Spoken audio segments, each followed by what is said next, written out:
خۆشەویستانی کورسان نیوسڵاوتان لەبێ لەگەڵاو کارانم بێکەوە پانۆڕامایی ئەم شەوتان پێشکەش دەکەین. ئەوێ ڕایەوەی کە برینێکی قوڵ لەسەر دڵی هەر کوردێک دروست بووە لە شێخ مەقسوود و ئەشرەفیە، بەڵام وا پێدەچێت کە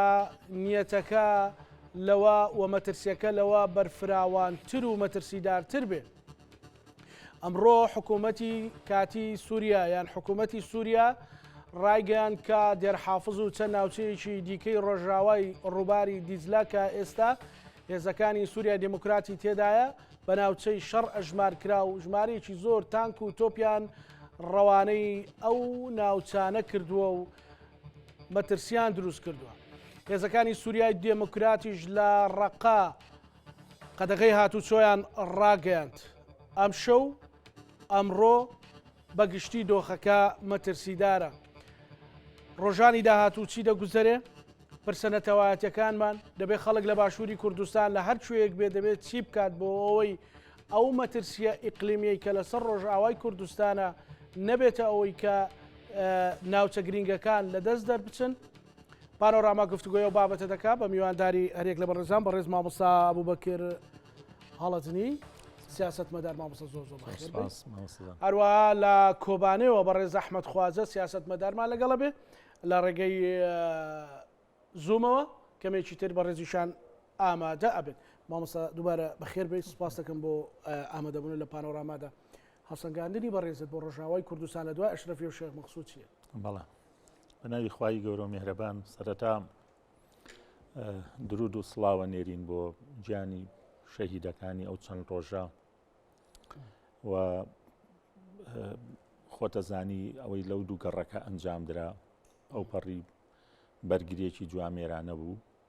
لەسەر ئاستی ناوخۆی سووریا و بۆ کوردیش لە 10 ساڵی ڕابردووە دوای شەڕی داعش ئەمە یەکەم جارە هەمومان وا کۆ ببینەوانێ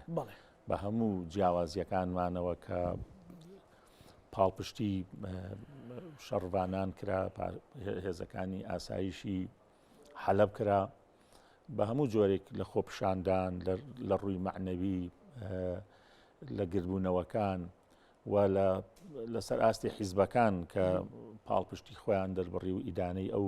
کارانیان کرد. ئەمە وێزگەیەکی گرنگ بوو بۆ ئێمە کە ئەبێ کارەساتەکان کۆمان بکاتەوە و ئەبێت لە شوێنی خۆیدا هەڵوێست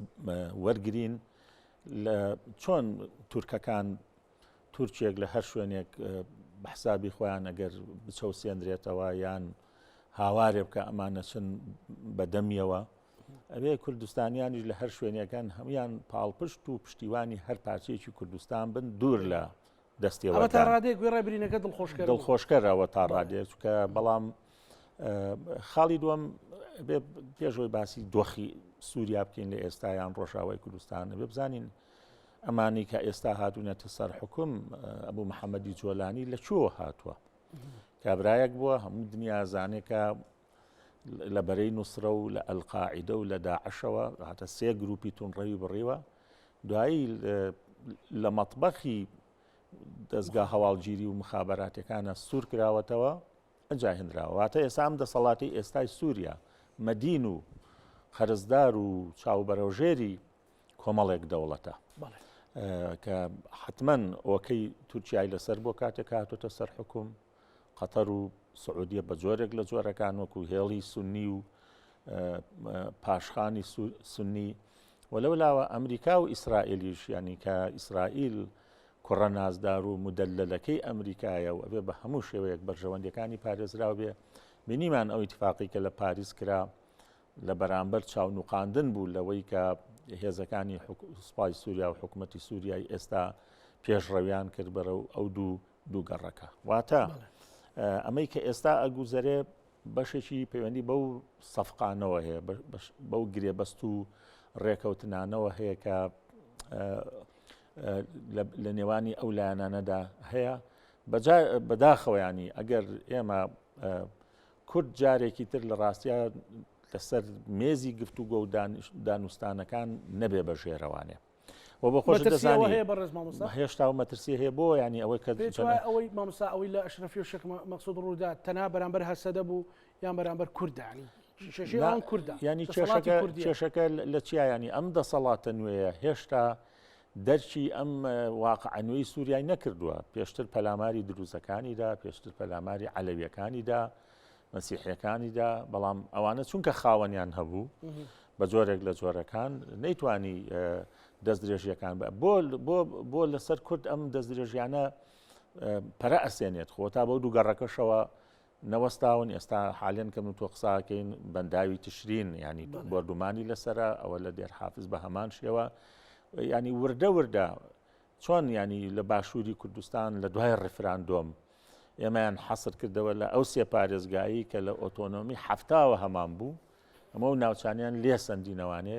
بەرەو ئەوە ئەڕوات مەسەرەن تەخەوفەیە وەکو ئەوەی کە لە شێخ مەسعود و ئەشرەفیە ڕوویداکە ئەو هۆزە عەرەبانە دەوڵەت ئیمکانیاتی زیاتری بەدەستەوەیە و تورکیا لەولاوە دەوڵەتێکی هەرێمایەتیەکە ئەتوانێت ئەوانە کاریگەریان لەسەر دروستکەوە گوشارەکانی خۆیان چڕ بکاتەوانێت چونکە ئەوەی کە خاڵی سەرەکی لێرەدا کە تورکیا بۆ خۆی ئەمنی قەومی خۆی لەوە ئەبینێتەوانێت کە لە پارچەیەکی توری کوردستان هەرێمێکی تری وەکو باشوور دووبارە نەبێتەوە ئەمە بە مەترسیەکی زۆر گەورە لەسەر خۆی ئەیبینێت بۆیە بە هیچ شێوەیە قبوڵی نییە هەسەدە بەم قورسایی ئێستا کە هەرچەنە لە هاوپەیمانەتی نێودەوڵەتی دژی داعش کۆڵە کاراکتەرێکی سەرەکی بوو لە تێکشکاندنی داعشاوە پشتیوانی نێودەوڵەتیشیە بوو بەڵام ئەو ئەوێ بە ناوی طبعا ئەم قسەیە ڕەوایە ینی عەرەبوتەنی کەلیمەت حەق یوراد بها باطل بەڵێ بێ هەموو دەوڵەتێک یەک سوای هەبێ یەک وەزارەت هەبێ بەڵام تۆ ئەبێ گرنگتی بدەی بە پێکهاتەکانی تر خۆ کورد بە دوای چیاگەڕێ خۆ ناڵێ من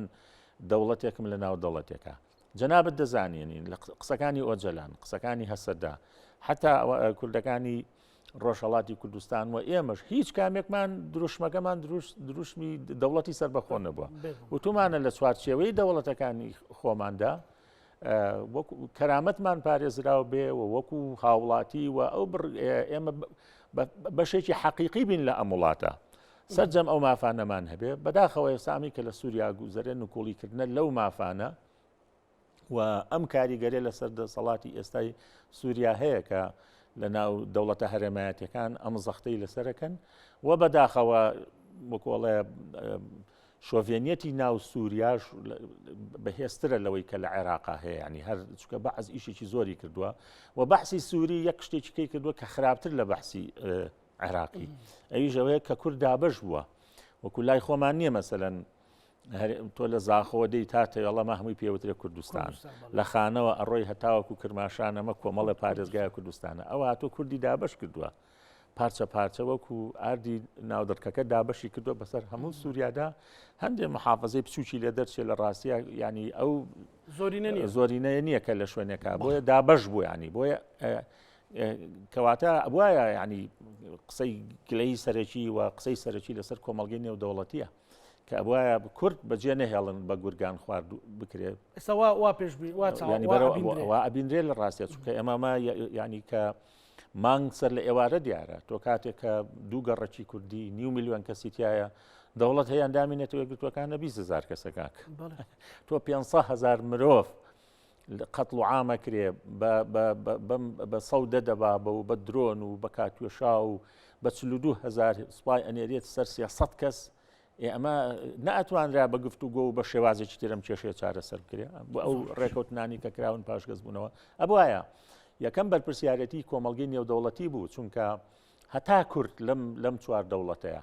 ئێستا قسەمان لەسەر ڕۆژ ئاوای کوردستانە هەتا کورد وەکو پێکهاتەیەکی دووەمم وە سەرەکی ئەو وڵاتە بە مافەکانی خۆی نەگات ئیستیقرار و ئاسایش و سەقامگیری لە ڕۆژهەڵاتی ناوەڕاستان نابێت زۆر باشە گەڕم وڵات بەڕێز مامۆستا بەڕێز کاک ئەحمەد سڵاو و ڕێز بۆتە ئیرۆ دەسەڵاتە سووری گوت لازمە لە دێر حافز و چەند جێندن منتیقەیەن عسکەرینە و منتیقەیە شەڕن و لازمە خەڵکی سڤیلی دوور بکەوێ ڕەوش چەوایە لە ڕۆژاوای کوردستانی لە دێر حافز لە منتیقا تشرین لە بەنداوە تشرین یعنی بەگشتی ڕەوش چەوایە دەم باش بۆەوە و بۆ دیوانەوە قالك سباس. رصيدها أمزاني يعني الحكومات هذا الوزير يعني لما وقت قد الدارية دمشق يعني اجتماعي بنظام تحرر وبالدار يعني قالك كذي يعني حكومات مش بقى يعني في شيء أروج كأنه وكلي هري آرامي فقط يعني في حكومات يعني نزبوني حساني يعني بعض كذي كنا أمثلة هالجور أو ركتنين يعني أو تم تحت آثار دار ناصري المنظرية الجدية إذا كده ديمقراطية ونظري حكومة على جسرية ما دي جالك يعني كرياري واني فريجي كونكوجي برآبي يعني در حكي حكي على ودا في فريجي كويداي أفر رجاق يعني لا بري كان رجال بري يعني يرشين وان سر يعني دستاخن فردان باجار حلبة ويكون كيهاني آرام بريبات وكسروا ذلك هذا أنا لشكري يعني تكتيب طريقة قبل وكيف نقول سنة مجلسك يعني واضحة و هذا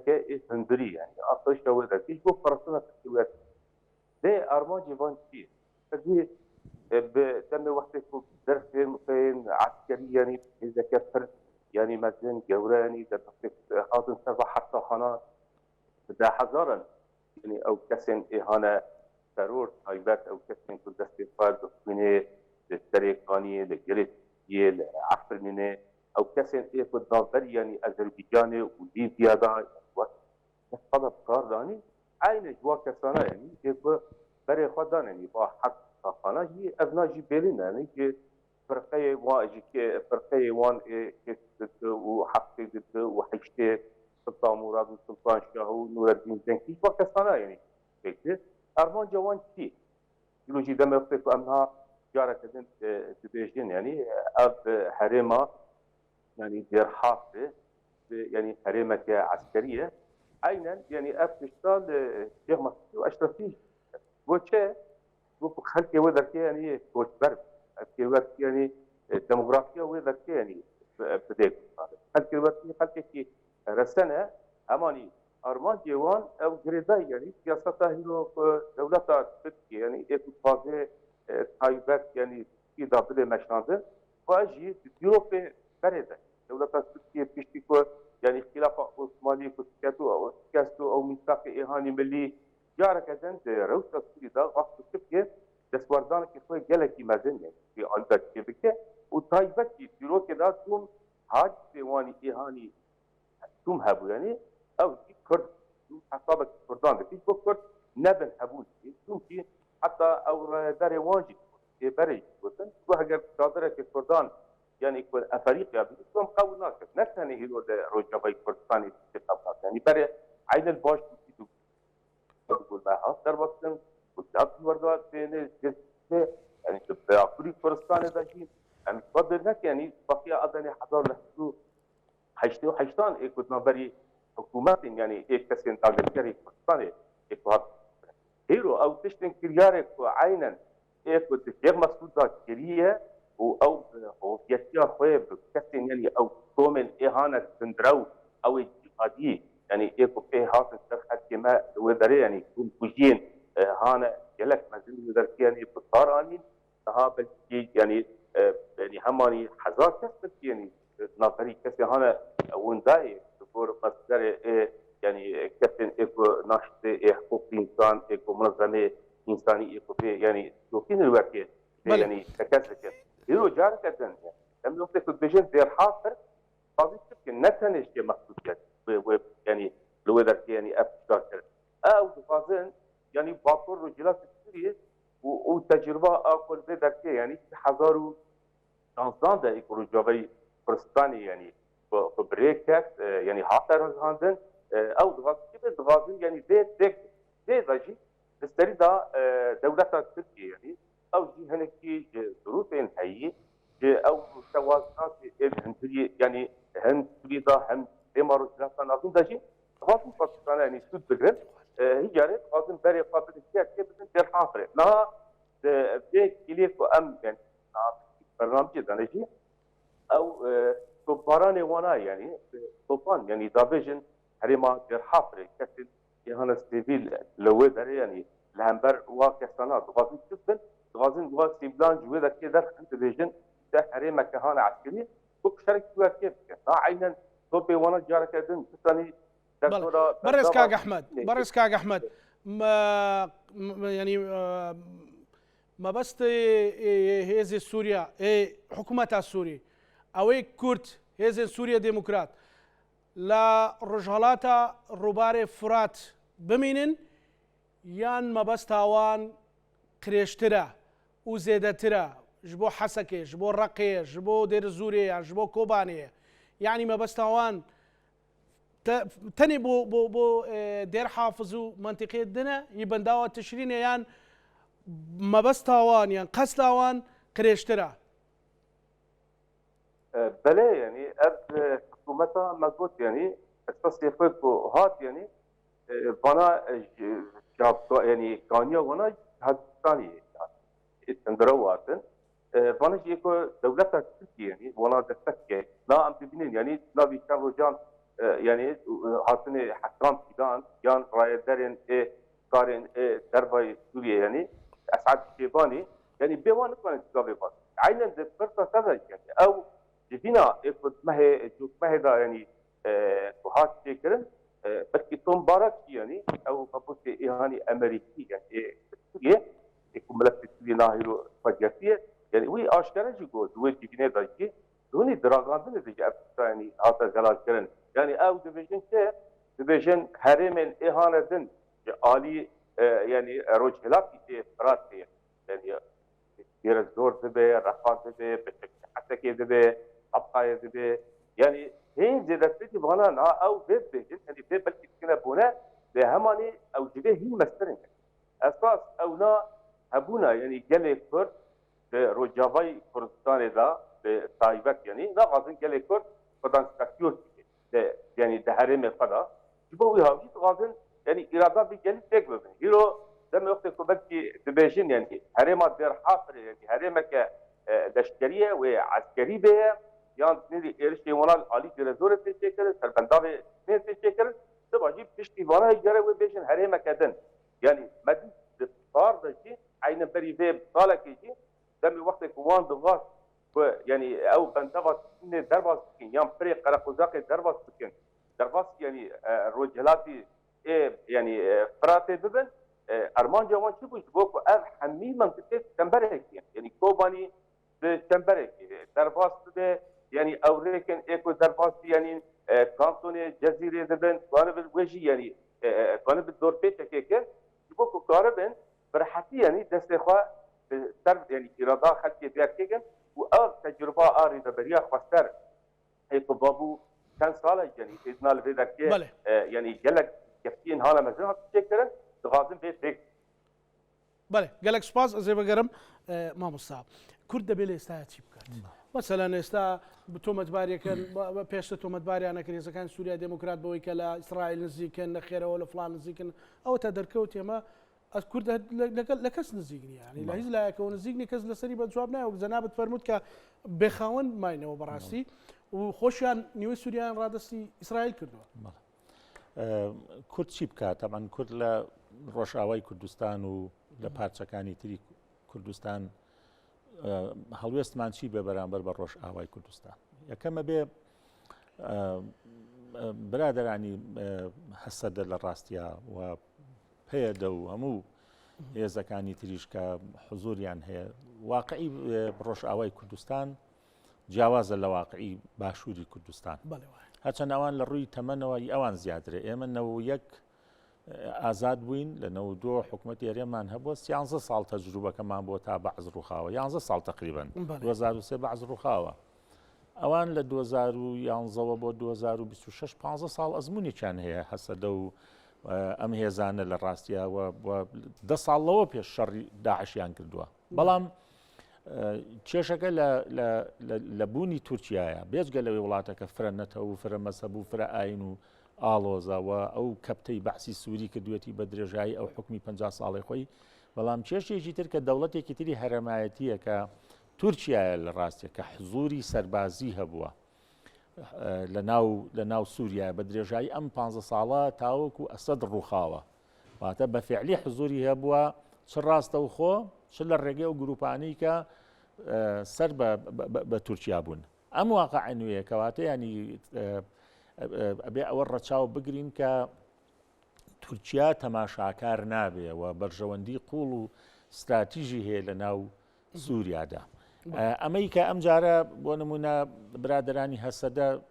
دەرکی ئەو واقعیان کرد بوو کە شەڕەکان فراوان نەکرد بۆی بیان و پاسا و نەدرێ بەدەست دەوڵەتی تورکیاوە کە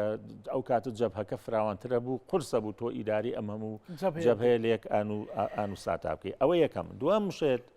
لە ڕۆژاوای کوردستانە بێت جەخت لەسەر تۆکمەکردنی بەرەی ناوخۆی خۆیان بکەنەوانێت لەگەڵ هێز و گروپەکانی تر و ئەگەر لە ڕابردووە هەر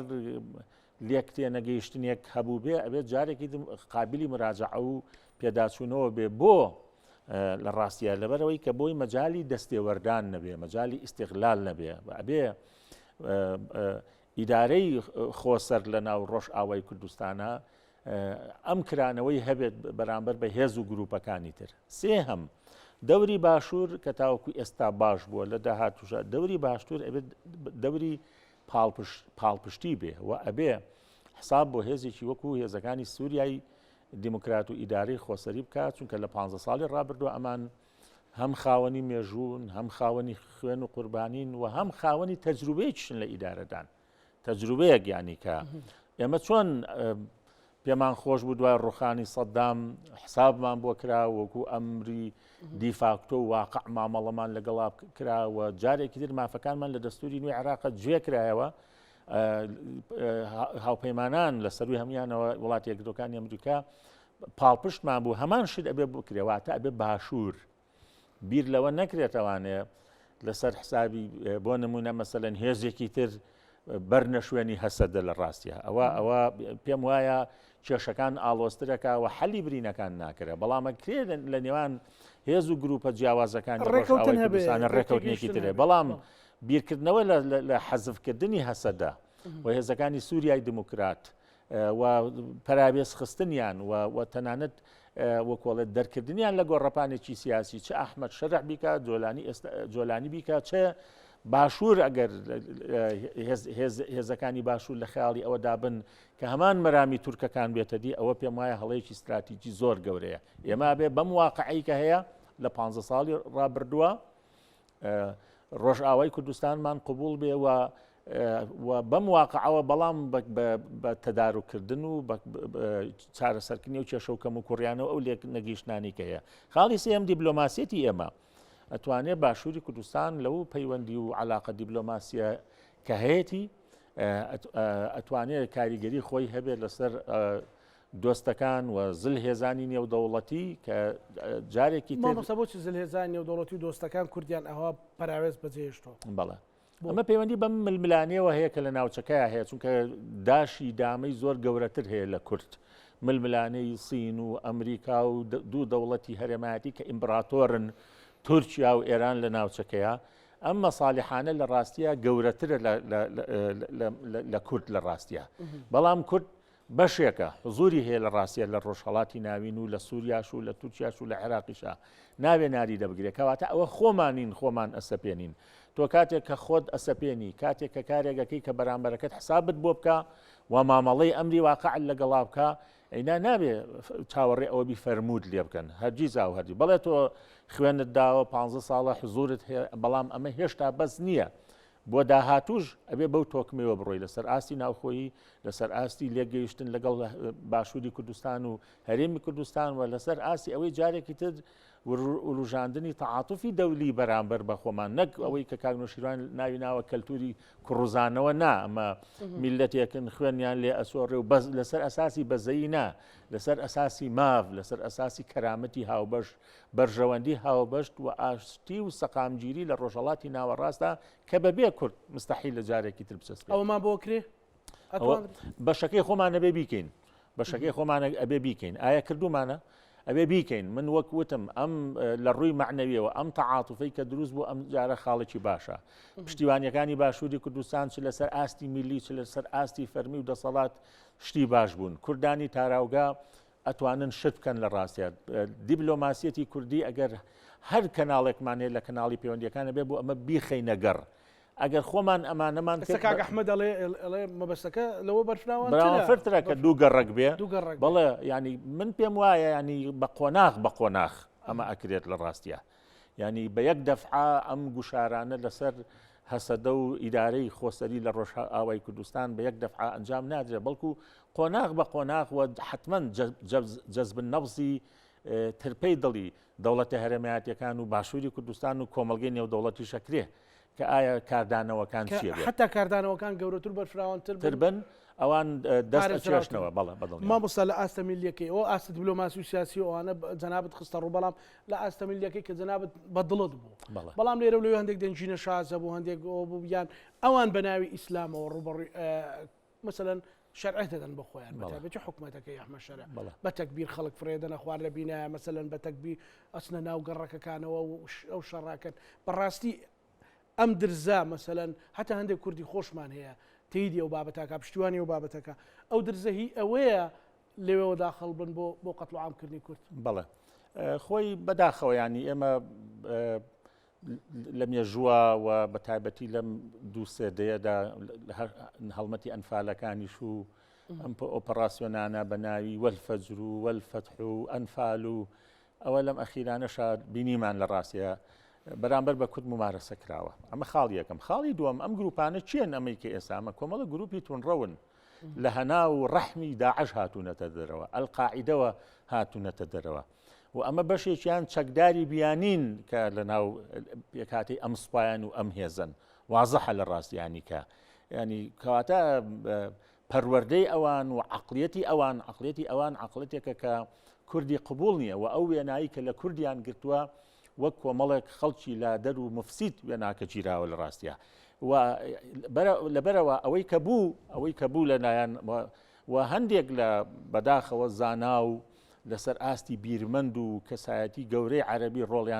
ڕۆڵێکی خراپیان بینی کەناڵی جەزیرە وێنەیەکی زۆر ناشرینی پیشانداوە نەک ڕۆڵی بێلایەنانە نەبوو بینیمان ینی ئێمە جەزیرە کە سەدام ئەعدام کرا بۆ سەدامە گریا لە ڕاستیانی کە پێی وا بوو ئەمە شکۆی سوننا شکێنراوە لە ڕاستێ ئێستاش ئەوەی ئەو کەناڵانە ڕۆڵیان بینی شۆڤێنێتی عەرەبی کە ئەو ڕۆڵی بینی بە تایبەتی کەناڵی جەزیرە ڕۆڵێکی زۆر خراپی بینی لە شێواندنی وێنەکان و ئەمەی کە کرا ناحەقێکی گەورە بوو لە ڕاستیە بەرامبەر بە گەلی ئێمە کرا لە ڕۆژ ئاوای کوردستان بەڵام لە مقابلیشەوە ئەبێ ئیرارەی خۆسەر و ئەوەی هێزە کوردیانش پاساو نەدەن بەدەستەوە مەسەن لەم ڕۆژانەیە گرتە ڤیدیۆیەک بڵاو بۆ لە کەناڵی ڕووناهی کاتێک کە تەرمی شەهید زیاد حەلەویە برێتەوە کە بێژەرەکە زۆر بە شێوەیەکی ناشایستە کە کوتی ئەمە نەک ڕەسوولە ئەمە ئیلاها بێ وەکو ئیلاه سەیر کرێ ئەمە بڵاو کرایەوە لە سۆشیال میدیا و لە پلاتفۆرمەکان و ئەبێ ئەم دەنگە پاس بوو پاسێکی باشیاندا چونکە خەریب و کۆی ئەو ڕیسا کرایەوە بەخوری بە تایبەتی لە باشووری کوردستان من خۆم زۆر دیقەتمدایانی سەدان بانگخواز سەدان وتاربێژ لە مزگەوتەکانە بە تێڕوانینێکی جوان خستیانە ڕوو کە ئەمانە نەک ینی دەوڵەتێکی مەدەنی نین بەڵکو ئەمانە هەمان ڕووی بەعسی سووریان سپی کردوێتەوانێ ئەمانە بۆ ئیسرائیل قسە ناکەن بەڵێ بە دڵنیایەوە آخر قسەکە لەسەرەوەی لە ڕاستە ینی ئەم وتاربێژەکان نووسەرە ئیسلامیەکان بە گشتی لە ڕاستی هەموو نووسەرەکان زۆر جەختیان لەسەرەوە کردوانێ تۆ لە یەک کاتە ئەچی کە ئەحمەد شەرع ئەڵێ ئێمە نەحن قادیمون نەک سووریا پەڕینەوە بۆ قودسیش ئەوە دێ سێ شار ئەداتە دەست ئەوان جۆلان دەداتە دەست ئەوان بەخڕی بەڵام لەو لاوە لە هەمان کاتە دێ پەلاماری کورد دەداوە ئامادەنیە مافەکانی بسەلمێنێ و ڕێکەوتنەکان جێبەجێکە هێشتا سووریا نەبووتە ئەو شوێنە ئامینە کە کورتیا تووشی دڵنیابی بێ کەواتە ئێمە بێ بەشەکەی خۆمان بیانوەکان ببڕین بەڵام ئەوەی کە کرا غەدرێکی گەورە بوو و حتا ینی بەداخەوە لە ڕاستیە ینی ئەو جینۆسایدەی کە کرا و ئەو سوکایەتیە بە تەرمەکان و بە دیلەکان و ئەو دەڕندایەتی تەبعاً ئەوەی لە پشتی کامێراوە بۆ کاکزانە زۆر لەوە زیاتر ئەو بەشێکی خۆیان خستویانە تو لە ڕاستێ ئێمە بۆ نەمانتوانێمە ئیشی لەسەر بکەین ئەوە ئیشی زیاترمانە سەر کردایە چ لە ڕۆژئاوای کوردستان و چ لە دەرەوە چ لە هەندەران بۆی جارێکی تر سەرنجی کۆمەڵگەی نێودەوڵەتی ڕابکێشی دەوانێ کە هێشتا قەتڵ و عام و جینۆساید لەسەر گەلی ئێمە بەردەوامە زۆر باش مامۆستا گەرمەولات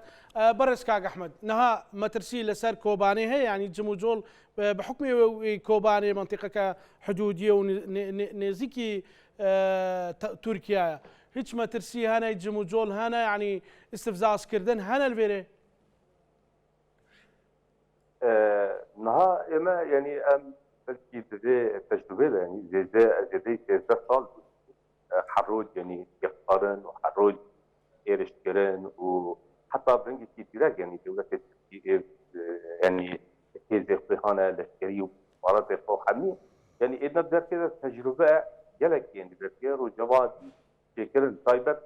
بدأ كوباني يعني ما تجربة حضروا جاردان مديد يعني بريطانيا كي يلك يعني مدن هذا كرن تقولي برفضانه لجارة كذا لبدا كي إما حتكم أم دوي حسابيدا يعني روجا كي قام نقول يعني يعني نجح قارن يعني مكر سوالي فقولي حتكم حسابي وين يعني مكرية ده هماني نافر حتى يعني أب حكومة بقوله زمن وقتك يعني ادعاء بكي بكي هناك أو معلوماتك مثلا يعني كيف تقولوا استفيد قصير بيجي هم أزي حرمي باسم تشافة نبدأ حقانية نب أو دنيرين يعني أم زمان نايرو روشيا سوريا يعني تكينا في دولة سوريا يعني ورثة نمايا يعني بازار مشهور سوريا يعني أكيد بروتانا يعني أنا سعيدة مشهور سوريا يعني تركيا كتكيا حكومات غازي تركيا غازي هناكي فش يعني سود جبابت هناكي جبه وقت إنها هناكي فرتندة كيفده يبوكو تركيا يعني بيجي هماني أجزاء هرمات هما نبي كواسيا هندري سوريا داجي نا خلكي كورتانا وكيدن خلكي علوي خلكي إيدرسي مسيحي اسماعيلي بيك هاتين دن يقول ذاك يعني جامدكن يعني حكومتك برنجي قول بك ورد دستداريه قاو هما بدي نبكي هويه او شيء ذي حساسيه ده لازم تبكي لازم هلك مساله يعني تكنولوجي بس يعني اللي تبقى حكي انا كي باندور انا كي بخير وانا كنت بدي حكي بتركينا الشيخ مقصود اشرفي ده كسر شيء وانتنا بن كسر سيفيل يعني بلكي كسر كل وقت يعني شربان إيكو كارفادان إجمالي وان نجدي كسر أما ذلك رجابي يعني طيبات يعني رجلاتي فراس يعني كان حريما باكر رجلاتي سوريا في هذا فرق كفاية أيرو ذلك هذا سوريا ديمقراطيك حميم كهاتي كذا هي وحضرتي هذا سوريا ديمقراطيك وتشتي إيكل ذلك يعني ركنا هل كان ذلك رجابي كردستان يعني نفسك هماني هفسانة أولادي بيجن هما أما تربصتن يعني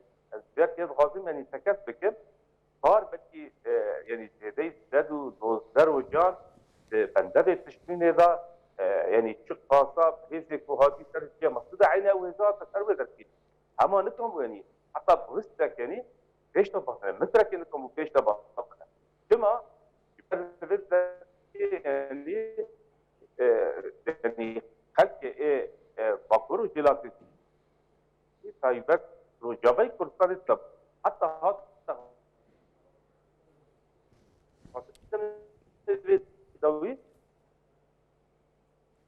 بله كاك احمد بله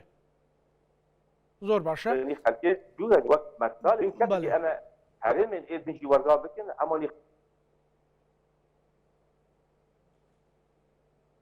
بله كاك احمد كرمك يعني لبرجي اما كوباني ده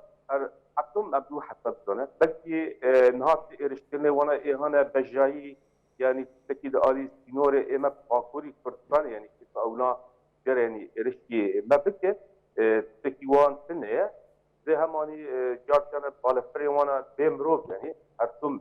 للسر يعني حريم من هيبه سر كوباني سر حريم رجابانه امشي دواء حضرتي حضرتي يعني هم وقت سواء إثناني أصلك يعني وقت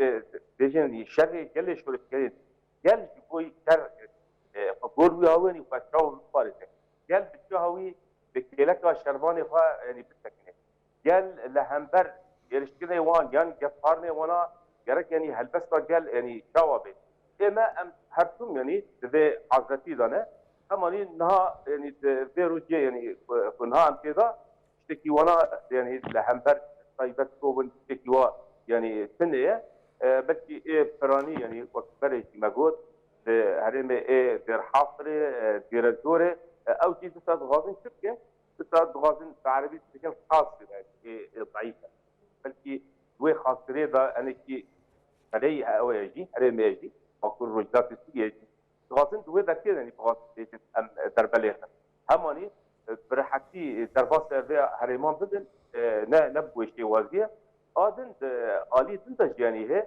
نا توازنات وهي يعني تشتك وانا جي سود جرتيه تايبت ترشكني وانا إيه كنت حرطاق الشيخ مقصود وأشرفية أو مقابل يعني رستاندنا أو باريس هذا شيكرن يعني وقت أو لا كرنك هذا كرن أو ناجي باشوري سوجي بدفع إسرائيل دا تاركن يعني أو ناجي برحتي إرشبا تخانا بكين ده توازنه گشتی دا هیرو نل مصلحه حتى دولت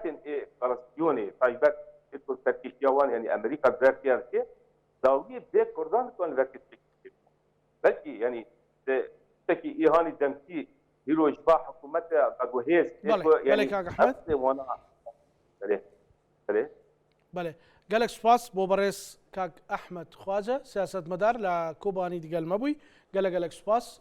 بۆ بەڕێستان مامۆستا لە باشووری کورد ئەگەر بێت و ئەو ستاتیۆ تووشی ئەو مەترسیانە بێ ئەو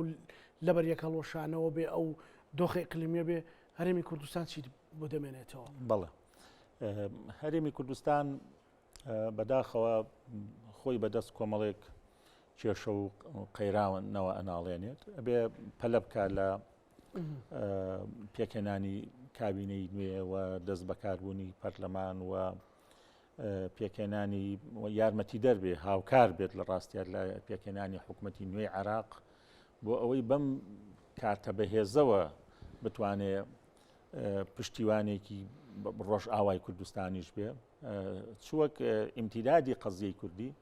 چوەک دەوڵەتێکی دراوسێش کە سووریا و عێراق دوو دەوڵەتی دراوسەی یەکترن هەرێمی کوردستان بەڵێ تواناکانی مەحدودە بەڵام ئەتوانێت هاوکار و یارمەتی دەرێکی باش بێ بەم توانە مەحدودانەوە بەرامبەر بە ڕۆژ ئاوای کوردستان و ئەو کەناڵانی کە پەیوەندی هەیەی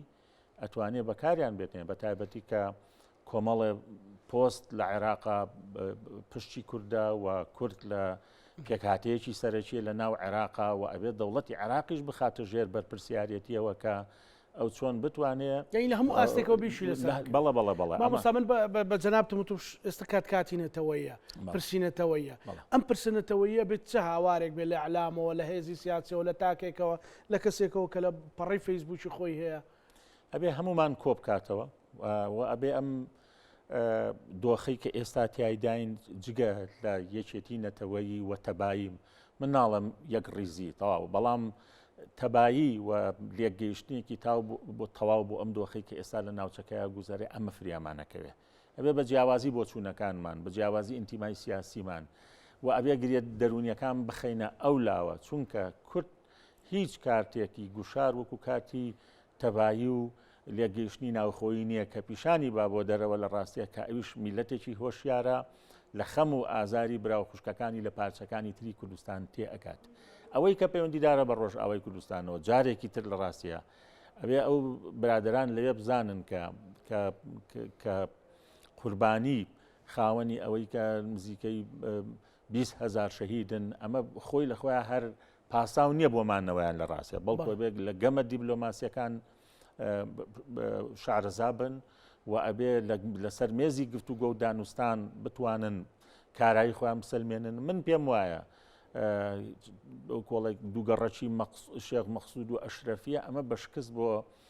ئیدارەی خۆسەری و بۆ هەسەدات لە قەڵەم نادرێت نەخێر بە پێچەوانەوە چکە توانەکان نامتەکافێ بوون بەڵکو ئەمە هێشتا بەدەست ئەوانەوە کۆمەڵێک کارتی گەورە ماوە کە کارتی خەڵکە و کارتی حزوریانە و کارتی پشتیوانی کۆمەڵگەی نێودەوڵەتیەوە هێشتا لە ڕاستیە هەرچەنە گەمەکان زۆر قێزەونن و سعات بە سعات گۆڕانکاریەکان ڕوو ئەدات و کورد ئەبێت لەو بینایە کارێ بکات کە ون نەبێت ون نەبێت جارێکی تر و جارێکی تری ژەمە لەسەر مێزی گفتوگۆ و دانیستوان و ڕێکوتنامە نێودەوڵەتی و هەرێماتیەکان نەبین بە ژێرەوانێ ئەبێت دەرچی ئەم قۆناغی ئێستا بکەین کە قورسە و ئەبێت ئەولەوێت دانین بۆ ئەوەی کە ئەمانوێ بە دەستی بهێنین ئەگەر هەمووشمان دەست نەکەوێ هەموو مافەکانمان لەم قۆناغەیە پارێزین ئەوەی کە هەیە و لە داهاتوە بتوانین ئێمە وردە وردە پەیوەندیەکانمان درێژە پێ بدەین و لە سووریای نوێە لە سووریای نوێ کاتێکە هەڵبژاردن نەکرێت کە دەستورە نووسرێتەوانێ ئەو وێزگە گرنگانن کە ئێمە بتوانین بە قووەتەوە بچینە نابێ هەربی لە شەڕ بکرێت نەخێر ئەمە بژاردەی شەڕ لە ینی ئەبێ بژاردەیەکی ناچاری بێ بە نیسبەت کوردەوانێ نابێ ئەو لەوێت بێ بوونی ئەو چەکە بوونی ئەو حزورە بوونی ئەو قوربانیە گرنگە بەڵام قۆناغی ئێستا قۆناغێکی زۆر ئاڵۆزا بێت دەرچی ئەم هەموو تێکچڕژانە ئیقلیمی و نێودەوڵەتیە بکەین کە لە ناوچەکەدا دەگوزرێت ڕاگەیاندن بەگشتی ڕۆڵی چی بە ئەو چەند ڕۆژە مامۆستا لە باشووری کوردستان بەتایبەت من پێمە ڕاگەیاندن ئەتوانین پۆڵێنی کەین بۆ سەر چەند ئاستێک یەکەم ڕووماڵکردنی ڕووداوەکان و دروستکردنی هۆشیاریەک ئەوە شتێکی باش بوو خاڵی دووەم ئەوەی کە پیشاندانی ئەو تاوانە قێزەونانە کە دەرهەق بە خوشک و براکانمان کرا لە شێخ ئەشرەفی و شێخ مەقسوود ئەوە ڕۆڵی دووەمی ڕاگەیاندن بوو خاڵی سێم ئەوە بوو کە هەموو ئەوانەی کە لە پڵاتفۆرمەکانی سۆشیال میدیا بە وتارەکانیان جارێکی تر حەماسەتی نەتەوەییان و ڕوژاندەوانێ کە پێویستیمان پێی هەیە کە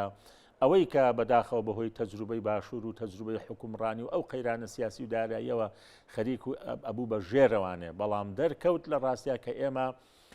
کورتپەروەریەکی ڕاستەقینەی بێغەل و غەشی ڕاستەقینە لەسەر هۆشیاری لەسەر داواکردنی مافەکانمان ئەمە نەک زەمن و کاتی بەسەر نەچوە بەڵکو جارێکی تجەبێ ئێمە بیبوژێنینەوانێ ڕۆڵی ئەعلام باش بوو و کەمتر هەستمان بە جیاوازی کردیان پێکدادان و ماڵجیایی کرد ئەبێت لەسەر ئەو ڕۆڵە سوور بین بۆ قۆناغەکانی ئایندا چونکە ئەوەی عەرەبوتانی ئەوەی کە لە داهاتووە دێتە پێشەوە وەلقادیم و ئەسوە ئەگەر بێت و ئێمە خۆمان یاریکەرێکی باش نەبین زۆر سپاس بۆ بەڕێز مامۆستا بەکەرهڵەتنی سیاسەتمەدار سپاس دەکەم بۆ دەفتە و هەروە سپاس بۆ بەڕێز ئەحمەد خواجە سیاسەتمەدار لە کۆبانەوە لەگەڵمان بووی بینەرانی خۆشەویست لەگەڵ هاوکارانم بەیەکەوە پانۆڕامەیەم شەومان پێشکەش کردن هەموو لایەکتان ئەمانەتی خوای گەورە بن خواتان لەگەڵ